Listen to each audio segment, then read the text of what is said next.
If you let go a little, you will have a little peace.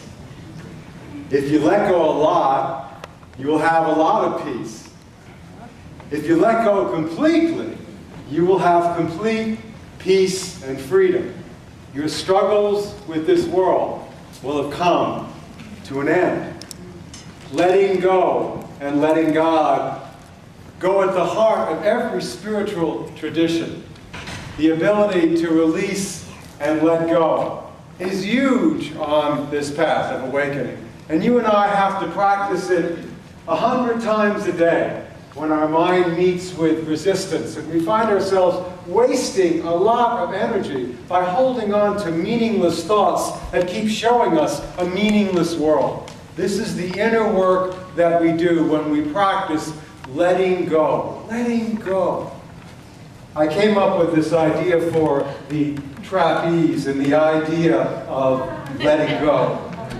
Don't worry, I'm not going to come flying into people in the front row. I couldn't. But life is like a series of trapeze. Today's talk is called Trapeze Artist. We're all trapeze artists, by the way. And here's your life. You're flowing along, and it's a certain kind of thought, word, deed, and habit pattern that you're very comfortable with, and you're used to going back and forth, sort of swinging through life, highs and lows. You're very comfortable where you are, and you're holding on real tight. But unfortunately, life forces us to change. We're constantly changing. Change will always be among us. And that next thing that's waiting for us is like the next trapeze that's right out in front of us. It's either a change that's going to happen to you because it just happens and you have to deal with it, or it's a change of you're moving to McAllen, Texas, or leaving a relationship, or letting go of a child, or even letting go of your health, whatever it is that you have. You'll have to keep dealing with it and changing with it. And it comes out and you see it, you know you're going to have to do it, but the mind wants to hold on to the content. Yes, we're good at holding on. Even if what we're holding on to isn't working, it's still what we're used to and familiar with, and yet life keeps saying you have to keep changing, whether you want to or not. And so you see the next thing out there and you go to reach for it, but you've got to do what in order to take the next trapeze? What do you have to do? Let go. You've got to let go. And that moment of letting go, you're in the space of not knowing. The place of the mystery, where you seem to be being supported by nothing, and yet you're supported by everything. And then you take that next series of trapeze, those next changes that come. When we do a spiritual practice, we become familiar with the place in between, the place of letting go. The space in between this thought and that thought, this ending and the new beginning. We become familiar with letting go, and we practice it in a way so we get used to it in little things, so when we have to engage it in big things, we have a practice to fall back upon. Maureen was recently at the hospital with somebody who was going through some really powerful pain in her physical body. And we said a couple of weeks ago, pain is physical. Our suffering is optional. The suffering comes from the mind. And Maureen was standing with this woman, not using her left hand, because she can't. She was using her right hand. And the woman was holding on to Maureen's hand very tightly. And Maureen said, what I want you to do is just, if you can, just open up and let go. Let go just a little bit and breathe. Just breathe a little bit and let go a little bit. And it was amazing to watch the transformation on the woman's face as she took several deep breaths and just let go of the physical grip she was holding onto. And then I realized that this beautiful woman has done this with 1,000 women who she gave birth with and was part of that process, helping them breathe and let go. 6 weeks ago, Maureen was somebody who had 2 hands and 10 fingers, and one little slip, and the trapeze changed, right? And now she became one person with only her right hand, she's a lefty, and 5 fingers. We constantly are caused to enter into change consciously, because it's going to happen anyway. And the more we can make it our friend and not our enemy, the easier our life becomes. To release and let go is a theme that will be with you your whole life. Nobody gets away from it. It's not going to be a matter of if you're going to change. You're going to. You know, it's just a matter of when. right? It's always going to be among us. So we need spiritual teachings that help us practice in those small mind moments when we would hold on to things the way they are. And we realize that there's no battle going on outside of ourselves. Is there, Alan? It's all happening in me, inside of me. That's where the struggle is. That's where the fight is. That's where I hold on 100 times a day with little stupid things that don't matter. My mind just keeps doing it. It does it on automatic. It just wants to hold on. It just wants to grab on to things. We do this all the time. It's like the parent who has a child who's married someone, an in-law, that has an earring and a nose ring and a tattoo. And the mother just cannot stand looking at this person and can't accept this person. So in that moment, this person, who is the son-in-law now, is not in this mother's heart. And who do you think is suffering from that? The mother is suffering from her inability to accept and be present with what is and see beyond the appearance of someone with a tattoo, a nose ring, and some metal things on the eyebrows. It's the mother who loses out in having a relationship with the daughter. The son-in-law just goes on being the son-in-law, and the daughter just goes on being someone who loves him. The mother misses out on everything. The man who sees his mother in every woman he meets can't be with the woman he's with, because all he keeps seeing is his mother over and over and over again. He can't see the woman that he's with. You see, we do this because we're holding on. We're in resistance to what is. And when you watch your mind, you come and become familiar with how it does this. In the Course, he asks them, what are some of the things that you're looking at as we talk about this chapter, the joy of letting go? And here's a list that probably is not unfamiliar from yours. I'm letting go of ingrained ideas of having to say or do something perfectly. I'm letting go of love letters from my college boyfriend. I'm letting go of my youth as I let go to the signs of aging. I'm letting go of a certain kind of friendship with my children as they go off to college and don't want a lot of interaction with me. I'm letting go of my independence and self-sufficiency due to a physical injury. I'm letting go of the fear of being abandoned by my partner, who actually is very steady and loves me dearly. And this is the biggest one. I'm letting go of my need to be right. You're right. You're right. Because every time I think I have to be right, I'm in my head and I'm not in my heart. Watching that process, watching those things that are obstacles, watching in those moments when my mind would tighten up and doesn't want to let go. Just being aware of it can bring a tremendous rush of freedom to us to uncover and discover who it is that we truly are. I came in Wednesday night for my chapter on a second chance, about living in the bliss of blamelessness. I was feeling very joyful. And I came in, and it was getting later, and I'm noticing that there might not be anybody there to work sound for me. So I kind of watched myself go from the bliss of blamelessness to the bliss of ignorance of my divine nature.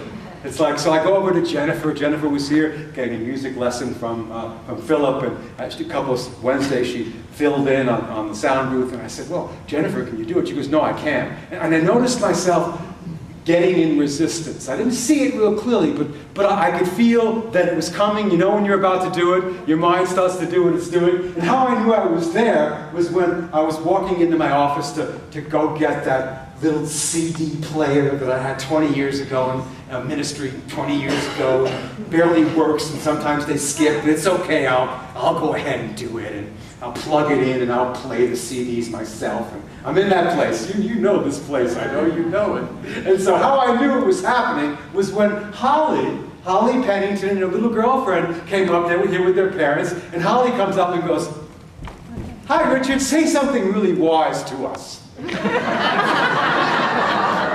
I went, you know, Holly, right now is not a really good time for me to have small talk. Okay, Holly? I'm getting ready for my class, okay? Okay? And Holly looks at me like, another insane adult, lost in meaningless thoughts that are showing them a meaningless world. And she skips off like, fine, go have a nice day. and I caught myself. And I realized how important is this one single statement of truth, which is the summation of all the spiritual teachings you ever will get, whether they're Course in Miracles, Unity's basic principles, the Four Agreements. It boils down to this one statement. Do you want to hear it? Yeah. Okay. If it were possible to surmise all mystical teachings into a single question or a sentence, it might be this: your state of mind is more important than what you're doing. Allow your state of mind to be more important than what you're doing. When you are doing that, allowing your inner consciousness at the moment to be more important than what you're doing, you experience a moment of expansion and freedom. In that moment, you are seeking first the kingdom of God and its righteousness. When I wasn't choosing to do that, making what I was doing more important, I became a victim. Here I am again, still having to set up a CD player. Whine, whine, whine, whine. Pass the illusion to me. Goodbye, joy. Hello, guilt, shame, blame, and sorrow. Who's missing out on the moment when I do that? Me, nobody else. And this all happened within a matter of moments. So the first part of being aware of those things that are obstructions to joy is look at the obstruction. Be bold. Go boldly where no one has gone before. Look at this obstruction in you, not in the world, not in the appearances, not in what they are doing or saying or not saying. Look at the obstruction. Right now, I'm not experiencing joy, so I'm something obstructing that joy. Ah, there it is. And then you consciously choose to let it go. Yeah. And then it says you respond from your whole mind, the mind of the Christ in you, rather than from your small mind filled with conflict. In that moment, everything changes. If you choose to stay in the victim mode, which you can, well, a victim needs to be saved. So you wait for someone, some condition, to come and save you again, and you never really see what you were doing with your mind in that moment. When you're doing this work and you're choosing to awaken to joy, you realize there's no world outside of your own inner relationship with your own thoughts and feelings. And I saw that and I began to smile. And you know what happened just a few minutes after that? Jim came whistling in the door. As happy as could be. He was a few minutes late, so big deal. He was singing a song to his sweetheart, Christine. The song went a little long. Oh, please sing more songs to your sweetheart. Be late while you're doing that for me. Please don't pass a moment up to be in joy. He was totally in joy. And I realized what I had done, and chose not to do it anymore, and the whole thing was gone just that quickly. You see, because we live in a natural state, but we hide that natural state by making things important that aren't important, by worrying about things we can do nothing about, by being afraid of things that we don't need to be fearful of. In the Bible, it's called, be like the lilies of the field, so you can uncover your natural state. Why do you worry about clothing? Why are you worried about the sound system? Why are you worried about people coming to do the work for the construction in the back? Why do you worry about so many things that you don't need to worry about? Observe the lilies of the field, the wildflowers, how they grow. They don't get tired, nor do they spin. But I say to you that not even Solomon and his 401ks and all the rich people who you think you want to be like and has all the money in the world are arrayed like one of these. You, my friend, don't need to worry. Now, if God so clothes us in such fashion, that is the grass of the field, which today is and tomorrow falls at the fireplace, is it not much more mindful of you, O you of little faith? Therefore, don't worry about what to say or what to drink, or how to be clothed, for worldly people seek these things. For your Father in heaven, Mother God within, knows what's necessary. But seek ye first the kingdom of consciousness, of the right use of your mind, by looking at the resistance you produce after its kind, and all these things will be added unto you. Our practice constantly points us back to the one place we can make correction, inside of our own minds. We all have a glut of useless thoughts. My favorite Course in Miracle quote, I've already used it. My meaningless thoughts are showing me a meaningless world. But yet everything has a greater value if I could but see it for what it is and release my resistance to those meaningless thoughts and be aware of them. And the practices that we do really allow us to do that. He calls this, in this particular part, the lightening up exercise that we can be involved with. Lightening up who? With who? What are we lightening up with? Our own minds. Lightening up. Even a few minutes of mindfulness meditation each day carries over into your life, teaching you how to swim with, like Maureen's poem, rather than against the current of your life. During meditation, prayer, each time you notice that you're thinking, no matter how interesting or important the content of the thought may seem, just practice letting it go. Don't worry if the same thoughts keep coming back. That's common. Just keep letting go each time, and little by little you'll feel less rigidly attached to your thoughts in your daily life. Try this, it really works. Take a look at what the resistance is. It's always some level of a series of thoughts you've been thinking that keep you stuck on the trapeze of a particular mind moment, and all you are is staying stuck, swinging back and forth from the same old issues and tissues over and over again. The joy comes in becoming familiar with the space in between your thoughts, where all heaven breaks loose right now on earth. And it happens inside of you and me when we make the choice to get conscious with our life. Isn't that sweet? Yes. That's sweet surrender. That's opening up to the truth. That's being aware of what our body's telling us and showing us all the time. That shows us that right now in this moment, we can let go and let God. I just saying that. Look, I let go and let God. Say it with me. I let go. I let go. Look at your faces. I let go. I let God. Could you imagine in the middle of a conflicted moment with somebody if you just said, I let go. I let God. Wow. You just see the whole thing is going, what was I attached to? What was I holding on to? Just sort of drains out of you and the smile comes back on your face and you can respond rather than react to the situations that are going on in your sweet, wonderful, Buddha-filled life. So let's take a look at our lesson summation just for a moment.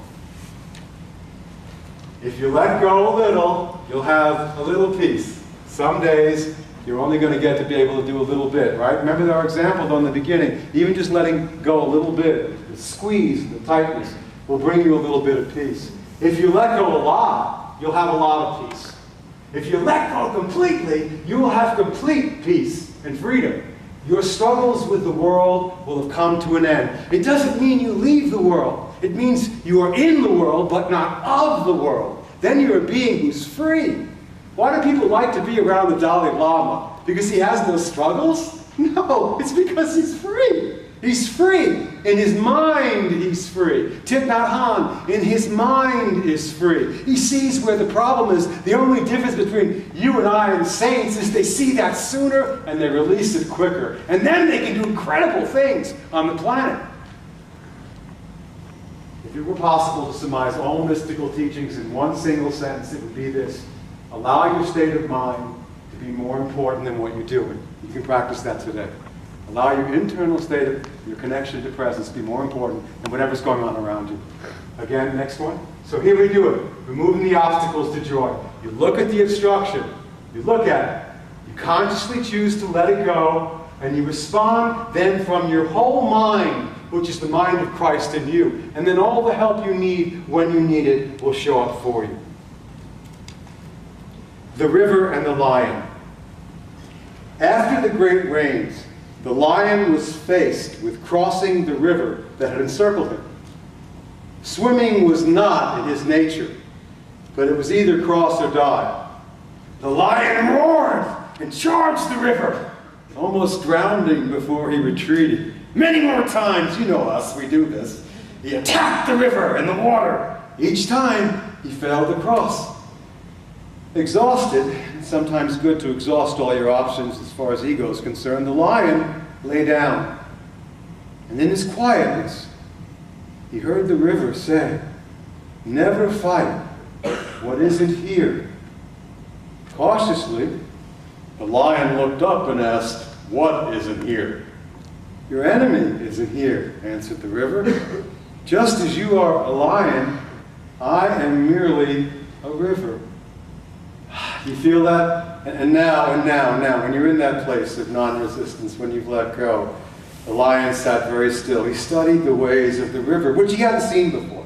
But now he has eyes to see. And after a while, he walked to where a certain current brushed lightly against the shore. Stepping in, he gently floated to the other side. Do you feel that? Do you feel that?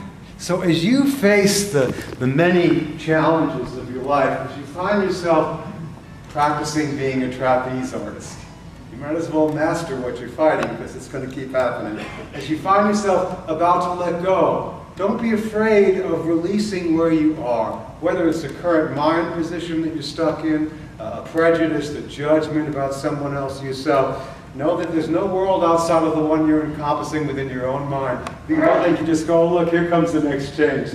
Look, it's coming, it's right here. And then be willing to do what? Just let it go and go, oh, look, here comes the next series of changes. And you get that smile on your face. And the beauty of this is, you're not alone. Because just as you are reaching out for that next trapeze, when you practice the presence of truth, there are other hands waiting to take yours and help you move on to your next change. Those who've already gone before you and who bless you, called our master teachers, are with us even now. Even now. Practice well, my friends. Practice deeply, not just for yourself, but for the benefit of all beings everywhere. Let's say together 3 times. I let go, I let God. I let go, I let God. I let go, I let God. And into the now we flow. Bless you. Namaste.